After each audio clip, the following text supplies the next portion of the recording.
श्री स्वामी समर्थ. नमस्कार प्रेक्षकांनो, माता भगिनींनो, लाडक्या बहिणींनो, मी प्राध्यापक विशाल सर.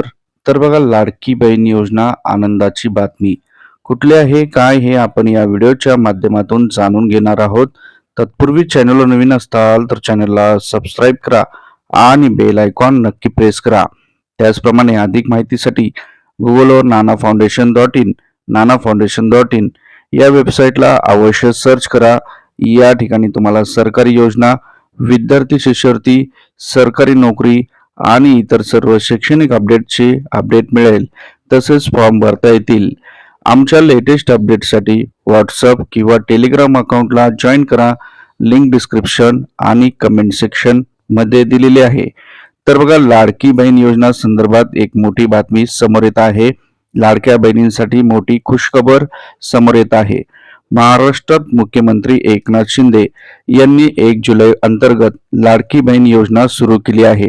या अंतर्गत राज्यातील महिलांना महिन्याला 1,500 रुपये मिळतात. जवळपास 2.74 करोड महिलांनी याचा लाभ घेतलेला आहे. अद्याप देखील 23 लाख अर्ज हे पेंडिंग मध्ये आहेत. तर या लाडक्या बहिणींसाठी देखील आनंदाची बातमी समोर येत आहे. ज्या महिलांना अद्याप हप्ता आला नाहीये, ज्यांचे फॉर्म भरणे बाकी आहे किंवा पुढचा हप्ता कधी मिळणार याचीच माहिती आपण या व्हिडिओत घेणार आहोत. व्हिडिओच्या पुढे जाण्याआधी बघता बघता 1 सेकंड लागतो, लाईक करा. भरपूर माता भगिनींनी लाईक केलेले धन्यवाद. तर बघा, लाडकी बहीण योजना आनंदाची बातमी.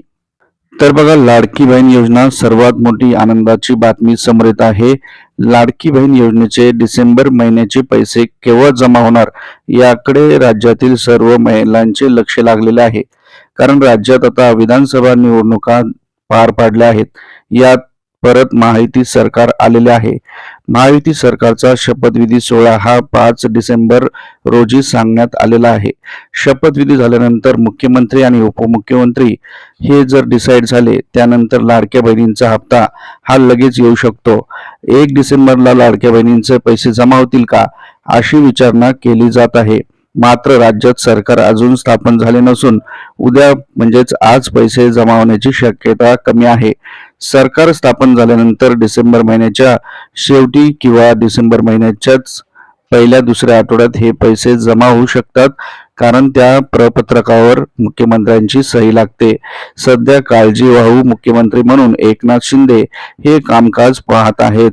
त्याचप्रमाणे ज्या महिलांना अद्याप 1 रुपयाही मिळाला नाहीये, त्या माता भगिनींना एकत्रित सर्व पैसे मिळतील.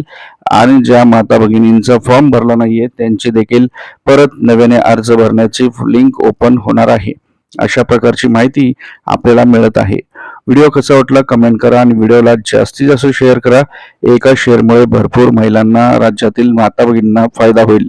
तर परत भेटूयात नवीन अपडेट सोबत. काळजी घ्या. स्वामी समर्थ.